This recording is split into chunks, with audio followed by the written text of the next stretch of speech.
TET শিক্ষকদের প্রথম দিন থেকে নিয়মিত বেতনক্রম চালু এবং সুপ্রিম কোর্টের রাজ্য সরকারের দায়ের করা এসএলপি প্রত্যাহারের দাবিতে মেমোরেন্ডাম প্রদান করল Tripura TET teachers welfare association. সোমবার মুখ্যমন্ত্রীর উদ্দেশ্যে শিক্ষা অধিকর্তার কাছে এই মেমোরেন্ডাম জমা দেওয়া হয়। সংগঠনের দাবি, টেট শিক্ষকদের প্রথম দিন থেকে নিয়মিত বেতনক্রমের আওতায় আনতে হবে। পাশাপাশি সুপ্রিম কোর্টের রাজ্য সরকারের দায়ের করা এসএলপি প্রত্যাহার করে শিক্ষকদের দাবি মেনে নেওয়ার আবেদন জানানো হয়েছে। তাদের দাবি, দীর্ঘদিনের এই সমস্যার দ্রুত সমাধান করা হোক। প্রথমে আপনাদের আমরা স্বাগত জানাই আজকের এই কর্মসূচিতে।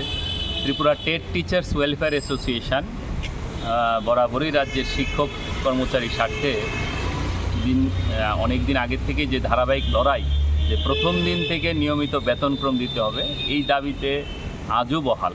এবং আপনারা জানেন, মহামান্য হাইকোর্ট এবছরের জানুয়ারির 8 তারিখ এক ঐতিহাসিক রায় দিয়েছিলেন, যেই দাবি আমরা করতাম যে প্রথম দিন থেকে আমাদেরকে বেতনক্রম নিয়মিত হারে দিতে হবে। সেটার উপর সিলমোহর দিয়েছেন আমাদের ডিভিশন বেঞ্চ ত্রিপুরা মহামান্য হাইকোর্ট। কিন্তু দুর্ভাগ্যের হলো সত্যি, আমাদের রাজ্য সরকারের তরফ থেকে এই রায় বাস্তবায়ন না করে সেটা এসএলপি করা হয়েছে মহামান্য সুপ্রিম কোর্টে।